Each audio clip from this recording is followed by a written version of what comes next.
Mateo 9:37. Quiero llegar rápido al punto donde quiero estar. Y 38. La escritura dice: entonces dijo Jesús a sus discípulos: a la verdad la mies es mucha, mas los obreros pocos. Versículo 38. Rogad pues al Señor de la mies que envíe obreros a su mies.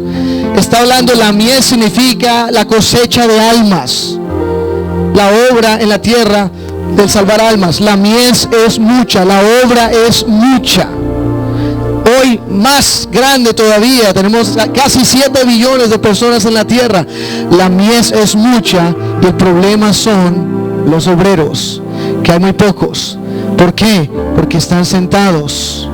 Pero dice: rogad pues al Señor de la mies que envíe obreros a su mies. Amén. Pueden sentarse, hermanos y hermanas. Primero tenemos que darnos cuenta de la urgencia. Digan urgencia. Urgencia de ir a la mies. Urgencia del evangelio. Este es el evangelio de la salvación. En la lista de prioridades de Jesús, ¿cuál era la prioridad más grande? Salvar almas. Él dijo que Él vino a buscar y a salvar lo que se había perdido. Esa es su prioridad. Y debe ser la prioridad del cuerpo de Cristo, debe ser la prioridad de los creyentes. La mies.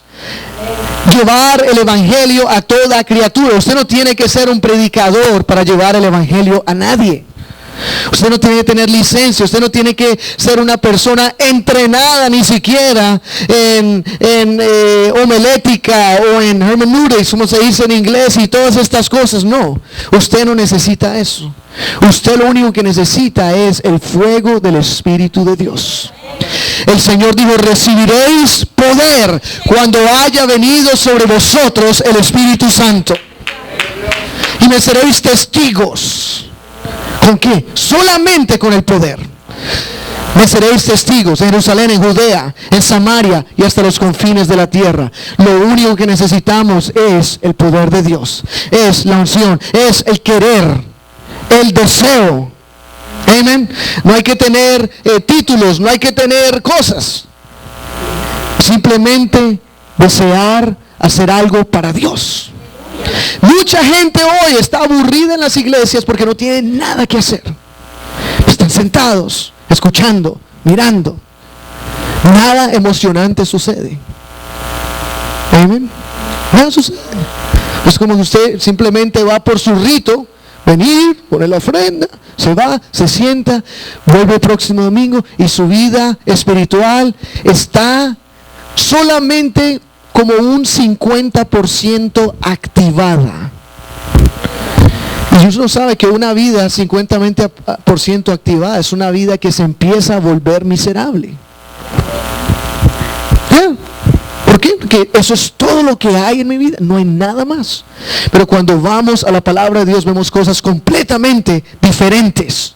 Y la forma como Dios desea que nuestras vidas sean activadas. Entonces digo, los campos están listos, pero los obreros son pocos. No comprenden la urgencia y no saben cómo salir. No saben qué hacer. Nadie les está diciendo a ellos. Así que Jesús organizó su grupo de 12 hombres.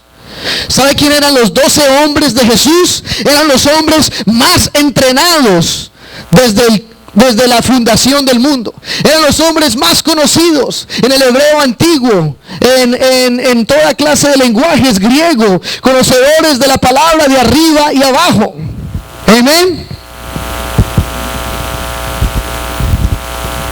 ¿Sí o no? ¿Quiénes dicen que sí? Levanten manos. Dicen que sí. No. Ahora están poniendo atención. Amén. Eran los hombres más entendidos de los misterios judíos, ¿verdad? Eran los hombres más sabios del pueblo de Israel. Obviamente eran pescadores. colectadores de taxes, donadies en el pueblo de Israel. Los fariseos los miraban así. ¿Y estos pescadores quiénes son? Imagínate Pedro saliendo a seguir a Jesús oliendo a pescado. Tú sabes que el pescado huele fuerte, ¿no? Crudo.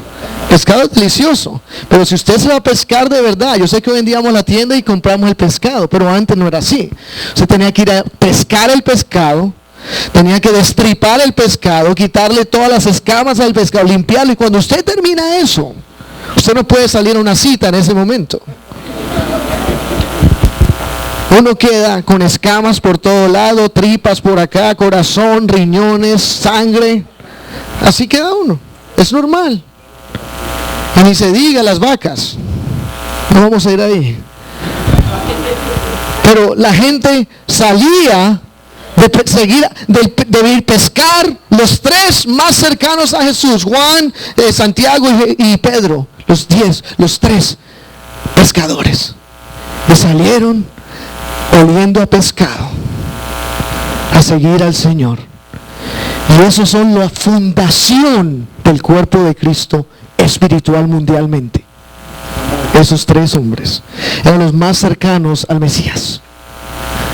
Tres pescadores que no sabían nada, probablemente ni iban a la sinagoga. Quién sabe estas personas si sabían hasta decir escritura o no. Sin embargo, Jesús dijo, ellos son los que quiero, ¿verdad?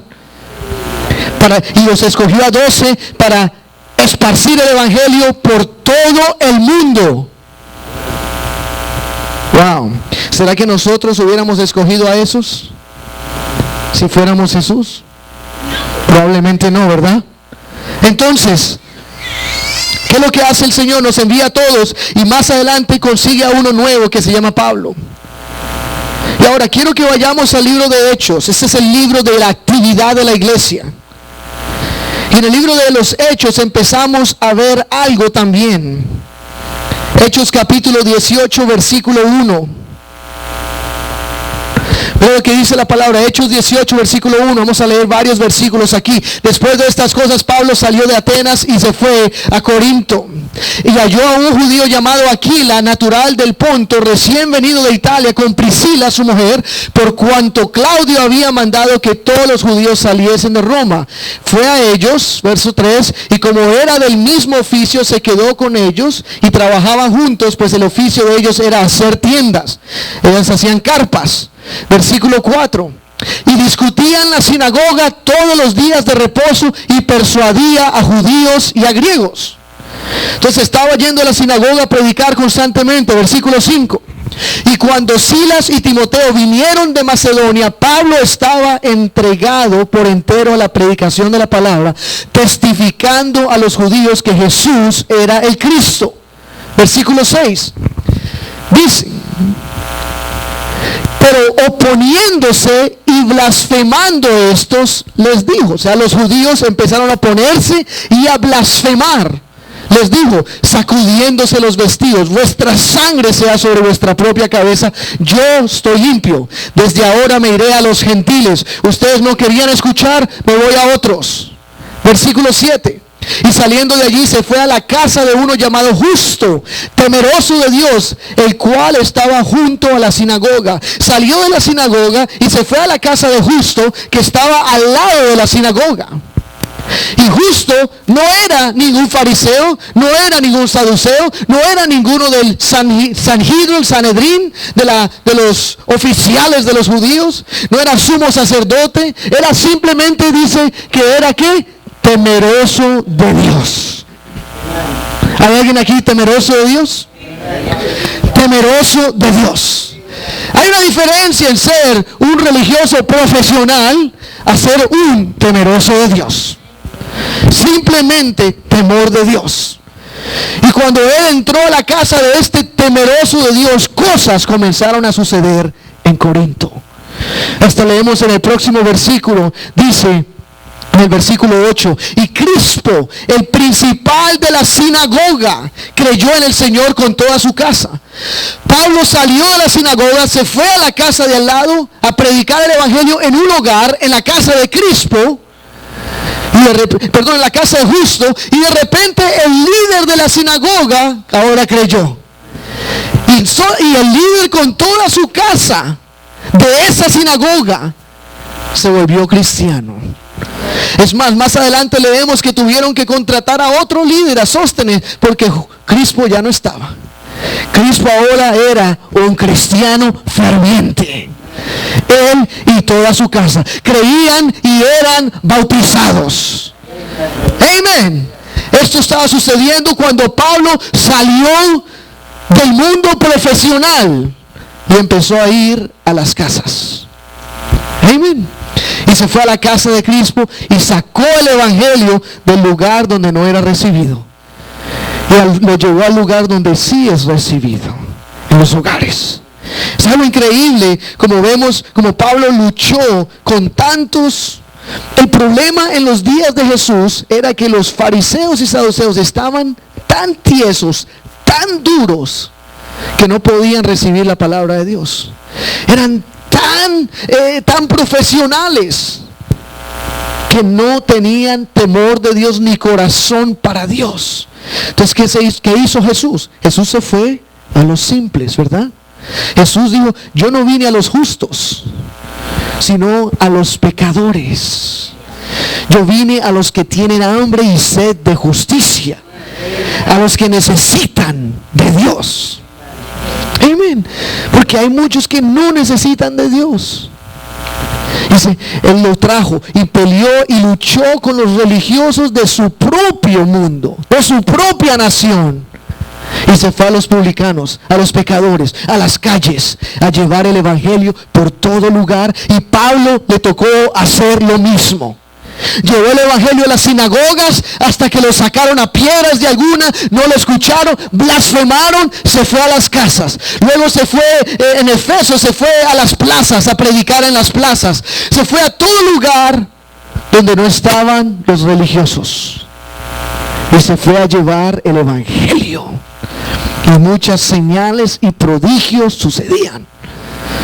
Amén. Hace muchos años, en 1700, al principio de 1700, hubo un hombre llamado John Wesley. John Wesley era un hombre graduado de Oxford University en Londres. Un hombre estudiado, este sí era un hombre estudiado, de la A a la Z. Hablaba griego bíblico, estudiaba y enseñaba el griego bíblico. Era pagado por la Universidad de Oxford ya como uno de sus internos o maestros, hasta que recibió su llamado y se fue a predicar el evangelio y terminó en Savannah, Georgia, Estados Unidos. En esos tiempos no era Estados Unidos, sino eran las colonias. Y llegó a Savannah, Georgia, y empezó a predicar. Su meta era llevarle el evangelio a los nativos americanos. En su tiempo que estuvo, 2 años, no convirtió ni a uno. Es más, él mismo dice que su tiempo en Savannah, Georgia, fue un desastre y una falla completa. Salió de aquí completamente desanimado, desilusionado de su llamado. Nada sucedió. Y John Wesley cogió un barco y se devolvió a Londres. En el camino a Londres hubo una tormenta. The mast del barco se rompió. Y el barco estaba destruyéndose. Y John Wesley estaba preocupado. No sabía qué hacer. Terminó en un cuarto escondido porque estaban buscando a dónde ir donde no hubiera agua. Y entró a un cuarto y había un grupo de cristianos cantando. Y él mismo se impactó. ¿Por qué están cantando estos cristianos? Estamos a punto de morir. Él siendo cristiano también. Y esto era un grupo que se llamaban los Moravians. Era un grupo un cristiano específico también en Inglaterra. Eran personas que creían en la gracia de Dios y en el favor de Dios. Y estaban cantando porque decían, tenemos el favor de Dios. Estaban cantando por la liberación, sin temor, sino simplemente cantando porque sus corazones estaban llenos de la gracia y el favor de Dios. Algo que no tenía John Wesley. John Wesley tenía disciplina, tenía toda clase de religión, tenía toda clase de conocimiento, toda clase de títulos, era ordenado predicador, cargaba la licencia en su billetera, era el hombre profesional, como le decían allá en England, el clergyman. En ese momento John Wesley no sabía qué hacer y se sentía tan inseguro como cualquier pecador en la calle. Y se dio cuenta que él mismo dijo, yo no sabía si estaba salvo. Un hombre que predicaba el evangelio y era misionero. Así que terminó yendo a una reunión de los Moravians, y es ahí donde él tuvo una conversión verdadera, donde se dio cuenta de que la gracia de Dios es lo que nos salva y no mis propias obras. Ahí es donde John Wesley cambió el curso de su vida, porque él ayunaba para ser salvo 2 días a la semana. Él hacía toda clase de cosas para ser salvo, hasta que de repente ahí tuvo una transformación y él dijo que su corazón se derritió, se calentó delante de Dios, y de repente obtuvo lo que él estaba buscando, una conversión legítima. Él dijo, hoy de verdad fui cristiano, después de años en el ministerio. Y John Wesley salió de ese lugar transformado. ¿Sabe qué hizo John Wesley? Ya estamos hablando en Inglaterra en los 1700. Las iglesias era la iglesia anglicana, anglosajona de Inglaterra. Estamos hablando de cream of the crop. Lo más alto de la sociedad iba a estas iglesias.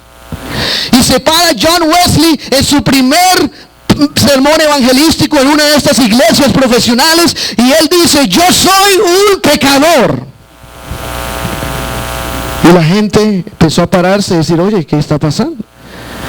El ministerio al lado lo miró y lo sacaron de la iglesia. Continuó yendo de iglesia en iglesia hasta que su ministerio fue vetado en toda Inglaterra. John Wesley no podía entrar a ninguna iglesia a predicar el evangelio. ¿Por qué? Porque su mensaje era herético. ¿Cómo que soy pecador? Tú no puedes ser pecador y predicar el evangelio. Pero él no se daban cuenta que él estaba simplemente hablando en el lenguaje paulino, cuando Pablo dijo, yo soy el más grande de los pecadores, persecutor de la iglesia, el más grande de los pecadores. Y entre más grande pecador he sido yo, significa que más grande la gracia de Dios ha abundado en mi vida. Y él estaba enseñándole eso a la gente, su revelación de que somos salvos por gracia. Yo soy pecador tal como ustedes. La gente se friqueaba aquí. Todos los profesionales, obviamente, en la iglesia, los anglosajones. Y de repente John Wesley, vetado, tuvo un mensaje de su amigo George Whitefield. Y George Whitefield le dijo, John, ven acá, ven a predicar conmigo en los campos. Y John Wesley escribe en sus memorias, en su autobiografía, él dice que para él predicar el evangelio y salvar almas afuera de la iglesia era un pecado. Era un pecado predicar, y es como decir, eso era de lo más bajo que se podía hacer. Y él le preguntó a George Whitefield, ¿qué honor tiene un hombre que predica en los campos? Y de repente se le prendió el bombillo y se acordó de Jesús. Y dijo, oh, Jesús predicaba en los campos.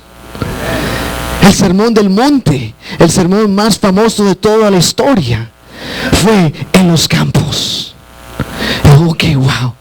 Y de repente el Señor empezó a tratar y se fue a los campos de los mineros en Inglaterra y empezó a predicar el evangelio a personas comunes. Obviamente su nombre fue vetado, le dijeron John Wesley tiene un mensaje herético, no escuchen a John Wesley.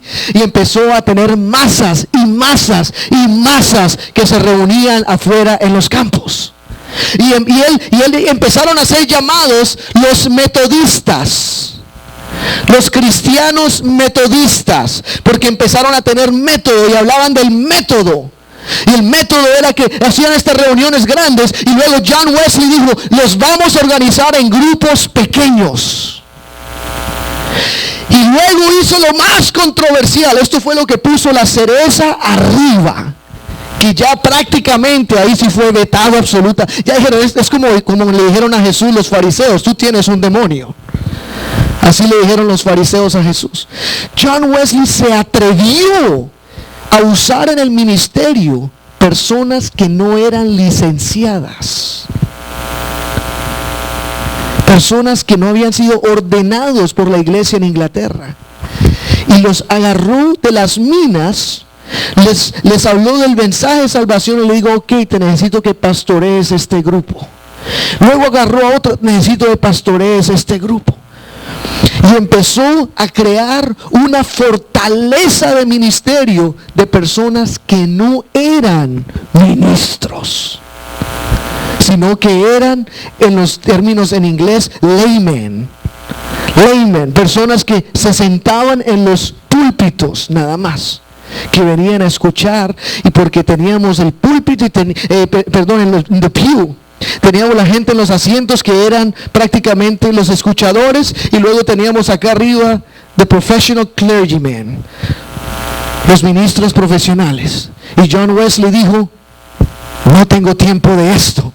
Tenemos miles de personas, necesito pastores ya. Hasta usó mujeres. Imagínate eso, en 1700. Usó mujeres para pastorear y predicar el evangelio. Era el hombre más controversial sobre la faz de la tierra. Cuando John Wesley murió, dejó una iglesia de 100,000 personas. Y esta fue la iglesia que se convirtió en The Methodist Church, la iglesia metodista. Simplemente un hombre que escuchó el llamado y empezó a comprender que el ministerio es para todo el mundo. Para todo el mundo. Escuchen, para todo el mundo. El ministerio no es para aquí. El ministerio es desde la puerta de atrás hasta acá. Todos los que estemos sentados, ustedes son llamados al ministerio. ¿Lo creen o no? ¿O necesitamos Biblia? Podemos usar Biblia también para adorarle un poquito más de kick. Ok, Efesios capítulo 4, versículo 11. Porque es bueno cuando la Biblia respalda lo que uno enseña, ¿verdad? O cuando uno enseña lo que la Biblia respalda. Y Él mismo, ¿quién es Él mismo?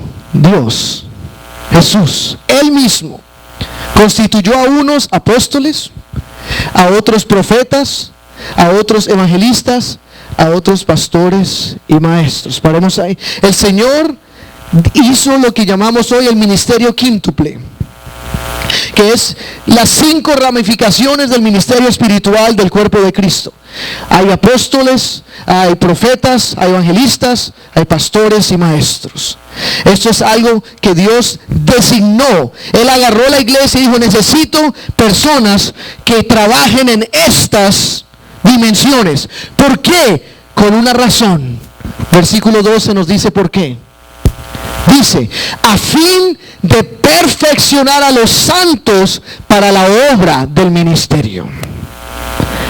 Él dijo: el ministerio quíntuple, los apóstoles, pastores, evangelistas, maestros, profetas, todos necesitan perfeccionar a los creyentes para que obren en el ministerio. Necesitan activar a cada creyente, a cada persona. ¿Para qué?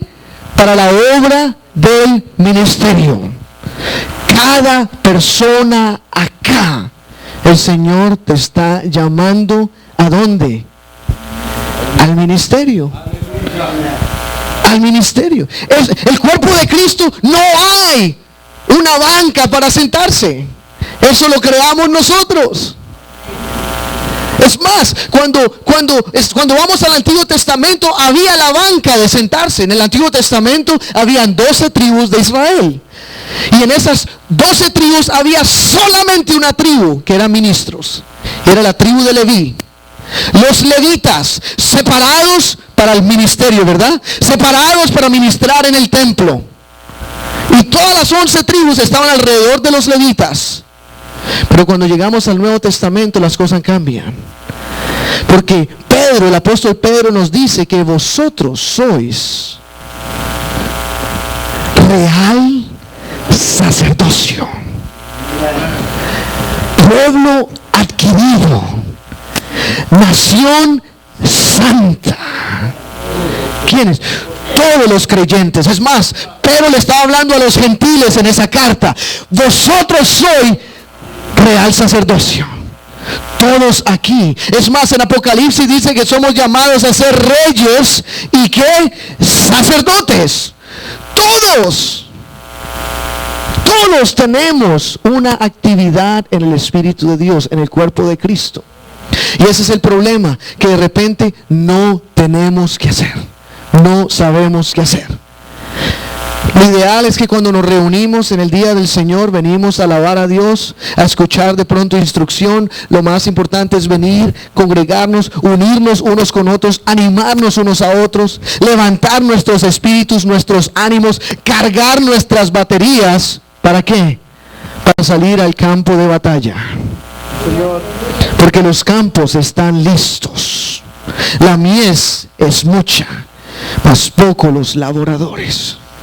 Entonces John Wesley se dio cuenta de eso por necesidad y empezó a organizar grupos pequeños que se multiplicaban. Usted ha escuchado del término células, ¿verdad? John Wesley se inventó ese sistema en 1700. En 1700. Y es por eso, después de tanta guianza del Espíritu de Dios, que nosotros hemos adoptado ese mismo sistema. Es más, déjeme darle un poquito de testimonio sobre esto. Este jueves fue el primer jueves que tuvimos células. Usted puede que la mayoría aquí estuvo en una célula. Fue increíble. Tuvimos obviamente nuestra célula en Boca, que ya son muchos, necesitan multiplicarse. Amén. Estamos ya dos grupos ahí. Pero tuvimos nuestro grupo en Boca Ratón. Luego tuvimos nuestros grupos en el resto del sur de la Florida. Y si vamos a contar prácticamente solamente, porque aquí teníamos servicio los jueves, solamente los grupos que teníamos aquí, para que usted entienda la dimensión de cómo las cosas empiezan a cambiar. Usualmente los jueves estamos en un averaje de 52 personas en la iglesia, y este jueves solamente en los grupos tuvimos casi 80 personas. ¿Pero dónde salieron los otros? Así funcionan los grupos. Así funcionan las células. ¿Por qué? Porque es un método para extender las redes. ¿Cómo lo hacían los discípulos? El mismo libro nos dice, el buen libro en Hechos 2, que dice que iban predicando por las casas. Compartían en las casas, de casa en casa, llevaban el evangelio, compartiendo el evangelio. Y solamente hoy, el primer jueves, tuvimos casi 80. Esta semana, el primer jueves. Es más, faltaron muchos. Y este jueves que viene vamos a tener más de 90. Lo sé porque ya está escrito. Y va a continuar, y va a continuar. Amén. ¿Por qué? Porque es la forma como nosotros nos empezamos también a activar. Tuvimos no solamente una puerta de entrada, sino que tuvimos 7 puertas de entrada este jueves. 8 con la puerta de entrada el martes en Boca Ratón, en vez de tener una puerta de entrada. El evangelio no fue hecho para edificios, sino para la calle. Para estar afuera por el mundo, para llevarlo a los hogares. Para eso fue construido el evangelio. Y si usted no participó en una esta semana, conéctese con una hoy. Puede preguntarme a mí o a alguien, uno de los líderes, dónde usted puede ir, la más cercana a su casa, y le aseguro que hay una cerca a su hogar. Pero es un lugar donde estamos conectándonos, creciendo. En realidad la visión de estos grupos son 3 cosas muy esenciales. Es el crecer en relación con Dios, crecer en relación unos con otros y multiplicarnos. Crecer y multiplicarnos. Si nos estamos multiplicando, ¿sabe qué significa eso? Que más almas están conociendo del Dios Todopoderoso, del que vive por los siglos de los siglos, del Señor de la gloria. Eso es lo que significa. Amén. Entonces, ¿qué es lo que hace estos grupos en los hogares? ¿Qué es lo que empieza a hacer? Empieza a activarlo a usted a ministrar. Empieza a activarlo a usted a levantarse. Usted puede, cualquier persona aquí, de repente usted va a empezar a dirigir un grupo, a liderar a unas personas, a llevarlas más cerca al conocimiento de Dios, a evangelizar. Vamos a orar mejor unos con otros, a orar por necesidades. Y una de las cosas más grandes que vamos a empezar a hacer es que vamos a empezar a hacer el ministerio de Jesús. El ministerio de Jesús incluye no solamente la verdad, sino señales y prodigios. Eso es lo que el ministerio de Jesús incluye. El ministerio de Jesús incluye que cuando alguien nos diga, como Berta hoy, en un grupo o en la calle, en la bomba gasolinera, en el mall o en un restaurante, oh, tengo un dolor. Oh, sí, ¿puedo orar por ti? O dice, oh, oren por mí en la iglesia. No, oramos aquí, ya mismo. Necesitamos estar en la iglesia. Dios hace milagros afuera, en cualquier lugar. Hay personas que piernas les están creciendo afuera en la calle. Hay personas que eran ciegos y que están viendo afuera en la calle. Hay personas que están teniendo cánceres desaparecidos afuera en la calle. ¿Por qué? Porque somos máximos ungidos con el sazonamiento, tenemos polvitos celestial, angélico. Señor, me tira hoy me puso el polvito. No, es porque somos hijos de Dios. Oh, aleluya. Somos hijos de Dios. ¿Tú crees que Dios va a verte a querer orar por alguien en la calle y de repente decir, no, mira, están orando para que sean sanos? ¿Cómo así? No, Él va a decir, adelante, ora por otro también, ora por el próximo, ora por otro más. Amén. Ora por otro más, ora por otro. Amén. Continúa. El Espíritu no va a pararte de orar para que alguien sea sano. Es como alguien una vez me dijo, es que no sé si es Dios o el diablo, o no sé si es Dios o mi carne que quiere que yo ore por esa persona para que sea sana. ¿Tú crees que tu carne va a regocijarse en que sean sanos en el nombre de Jesús?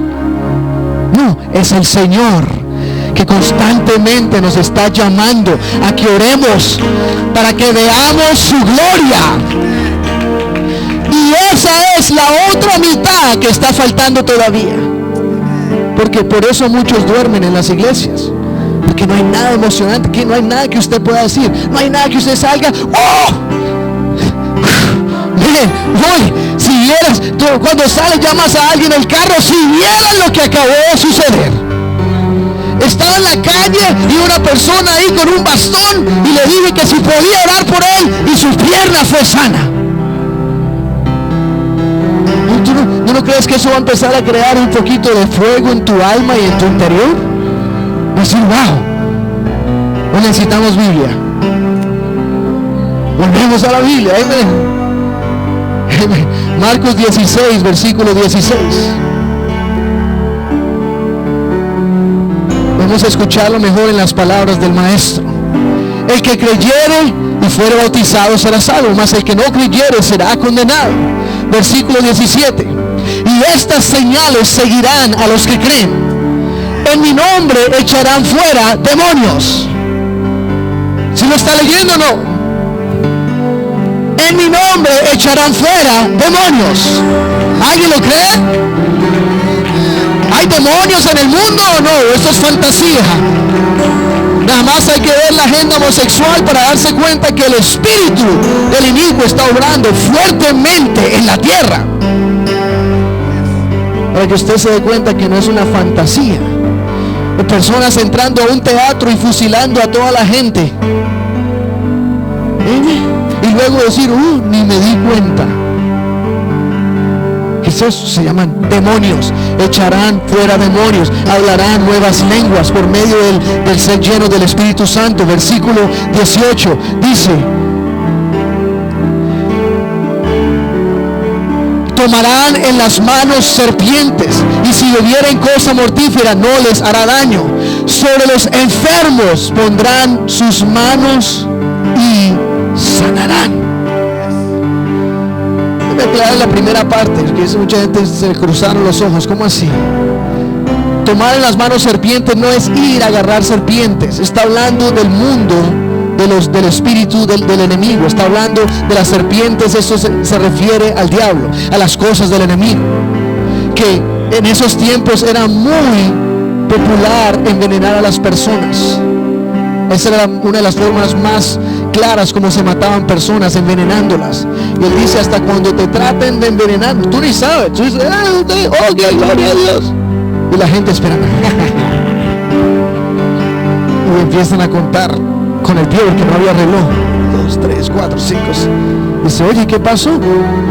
Si bebieren cosa mortífera no les hará daño. No es de que tú vas a agarrar y dices: yo puedo tomar veneno y nada me pasa malo. No, si haces eso quedas tostado. ¿Por qué? Porque la Biblia dice que no tentarás al Señor tu Dios. Esto quiere decir el daño del enemigo, que el enemigo, cuando tú estás activo en el cuerpo de Cristo, si Dios te quiere usar, no hay nada que te pueda destruir. Cuando Dios te quiere poner activo, a usarte, a hacer algo, hasta que Dios acabe la obra de ti, no hay diablo, ni serpiente, ni veneno que pueda parar lo que Dios va a hacer por medio de ti. Nada puede pararlo. El diablo no te puede destruir hasta que Dios termine la obra que Él tiene contigo. Amén. Eso es lo que está hablando esto. Y luego dice: y vas a poner manos sobre los enfermos y serán sanos. ¿Alguien cree eso? ¿Alguien cree eso? ¿Sabes qué tienes que hacer? Hacerlo. En cualquier lugar, en nuestros grupos, en la calle, en cualquier lugar. Toma a alguien, dile: ven, oro por ti. Nuestro poder es el de Jesús. Amén. Es el de Jesús. Eso es lo que Dios nos está llamando, a activarnos. Amén. A activar nuestra fe, a activarnos de verdad en esta tierra y hacer un impacto. Vamos a ponernos de pie.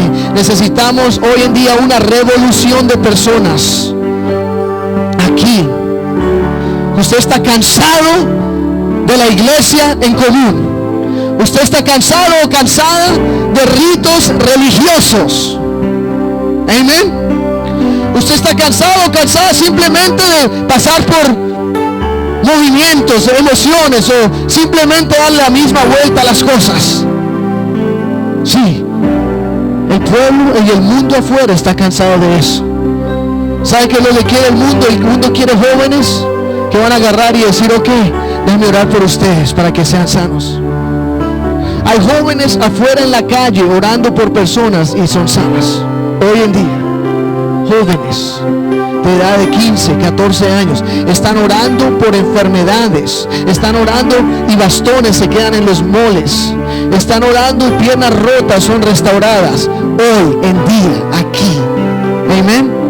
Eso es lo que está sucediendo hoy mismo aquí en esta tierra.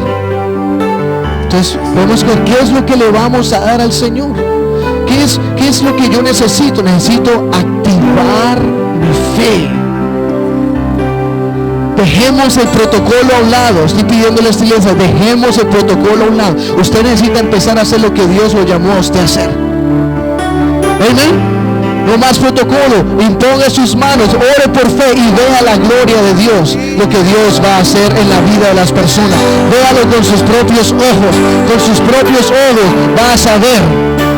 Por eso Jesús dice: cosas aún más grandes harán ustedes. Cosas más grandes que estas, obras más grandes que estas harán ustedes. Amén. Así que lo que necesitamos hacer es activarnos en esa fe. Aleluya. Antes de irnos hoy, vamos a orar. Y antes de que usted se vaya, asegúrese de conectarse con un grupo en hogar, un grupo en una casa. Busque el que sea más cercano a usted y active su fe también. Porque usted va a llevar personas al evangelio. Usted va a ver sanidades, va a ver milagros, va a tener sueños, va a tener profecías de parte de Dios. Su vida va a cambiar dramáticamente si usted le da el espacio a Dios. Dios está buscando laboradores que obren en espíritu y en verdad, que adoren en espíritu y en verdad. Esa es la calificación. Si alguien tiene sed de Dios, si alguien de verdad desea la gloria de Dios, no estoy hablando de perfección, estoy diciendo si alguien quiere ser el cristiano más perfecto, yo soy el primero que me bajo. No, si usted quiere ver la gloria de Dios, si usted quiere ver el poder de Dios, si usted quiere ver las obras de Dios, actívese, escuche. Aleluya. Este altar está abierto. Voy a hacer una oración. Por eso hoy necesitamos orar de que el Señor nos use, de que el Señor nos dé ese deseo, nos dé ese fuego espiritual, nos dé ese celo por las cosas de Dios. Aleluya. Así es, de que el Señor nos toque de verdad y que quite la pena de nosotros, que quite la vergüenza de nosotros, que quite la condenación de nosotros, todas estas cosas que nos paralizan hoy. Y vamos a orar. Aleluya. Si quiere pasar adelante, pase. Si quiere orar donde está, puede orar donde está, pero vamos a orar. Señor Jesús, oh Señor, ayúdanos a salir, Señor, de los esquemas. Ayúdanos a salir de las cáscaras. Ayúdanos a salir, Señor, de los moldes